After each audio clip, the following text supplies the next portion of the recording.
I remember the pounding of my heart, far more vividly than the silence that followed her announcement. The baby she's carrying isn't his. Her voice, my mother-in-law's, was steady, unshaken. She even smiled, holding up an envelope like it was the grand prize on a game show. Gasps rippled through the church. My fiancé didn't even look at me. His eyes went straight to her, then down to the floor. He placed the engagement ring back into my palm without a word. No explanation, no apology, no confrontation. And then he walked away. I didn't cry. Not then. Not even as whispers twisted up the pews like smoke, or when his best man stared at me as though I were something rotten. I kept my eyes locked on my mother-in-law. She blinked. Once. A subtle twitch. Not from fear. From satisfaction. She had orchestrated this moment. That's when it clicked. This wasn't a misunderstanding. It was a takedown. Calculated. Cold. Intentional. His name was Ethan. We met back in college. He made me laugh before he ever asked for my name. We spent late nights tucked in library corners, sipping awful coffee and whispering dreams.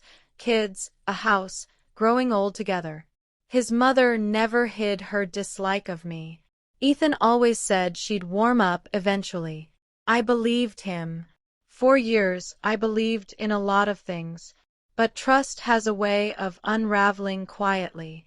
When I became pregnant, her warmth turned to ice. She never said anything directly, but I often came home to muffled voices behind doors. It felt like I was being erased from the family, little by little. A week before the wedding, I found an envelope, torn open, in her kitchen drawer. My name was misspelled. The seal broken. Inside was a paternity test. I never took one. The night after the ruined ceremony, sleep never came. I replayed every moment like a film stuck on repeat. Her timing, her rehearsed expression, the dramatic envelope, the fabricated lie. I saw the whole scheme clearly. Her cousin worked at a clinic. The technician who'd supposedly processed the test. The document. Fake. Ethan, too weak, too tethered to his mother's will, never questioned a thing. But I didn't storm into their home. Didn't shout. Didn't fight. I disappeared. Moved to a new city. Changed my number. Raised my son alone. I named him Luca. He had Ethan's eyes. But more importantly, he had mine. And something else too, a quiet, intuitive presence. He saw through people. By the time he turned 5, he could sense a lie before most adults could recognize a truth. While he grew, I built something. A business. A name. A silent empire of precision and success. I studied contracts like poetry, and from a distance I watched them. Ethan's business faltered. He married another woman a year after me, then divorced. His mother fell ill. Luca never knew any of this until a letter arrived. 8 years after the wedding that never was. A request from Ethan. He wanted a paternity test. He had no heirs, no wealth, just guilt and regret gnawing at him from the inside out. Luca read the letter quietly. Then he asked me, "Is he my father?" I nodded. "And the woman who ruined your wedding? That was his mom." "Yes."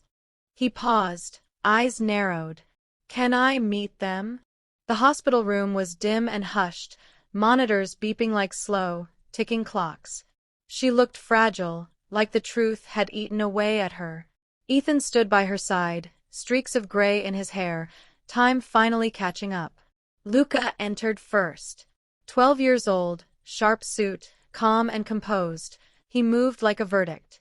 I followed quietly, standing behind him. Ethan's eyes welled up. "You look just like—" "No," Luca interrupted. "I look like me." He turned to the frail woman in the bed. Her breath hitched. Her hands shook.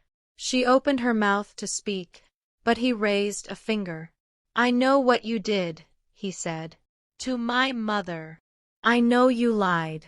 I know you faked a test, publicly humiliated her, and shattered 2 lives because you couldn't control your son." Ethan stepped forward, but Luca didn't even glance at him. "I also know," he said, pulling a small envelope from his coat, "that this is the real test. Court-issued. Legally recognized. Verified." He placed it gently on her tray. "I am his son. And you are dying." The silence was suffocating. "You don't get forgiveness," Luca said.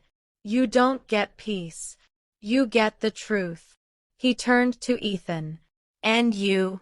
"You walked away without even asking her if it was real." Ethan's lips trembled. "I was young. I was scared." "You still are," Luca replied. And with that we left. No shouting. No theatrics. Just the truth. The aftermath came quietly. Ethan's name surfaced online. Scandal, fraud, betrayal. Luca made sure the forged test became public record. The court transcripts followed. His mother spent her final days reading her own headlines. Ethan lost what little reputation remained. "I never lifted a finger. Never spoke a harsh word. I waited. And I raised a son who could read lies like they were street signs." It wasn't the confrontation that gave me peace. It was what came after. The silence. The way she looked at him, like she was seeing a ghost from her past. Like her consequences had finally taken human form. I always knew vengeance wouldn't come in screams. It would come in clarity. In the truth. Through Luca. And he delivered it with more grace than I ever could.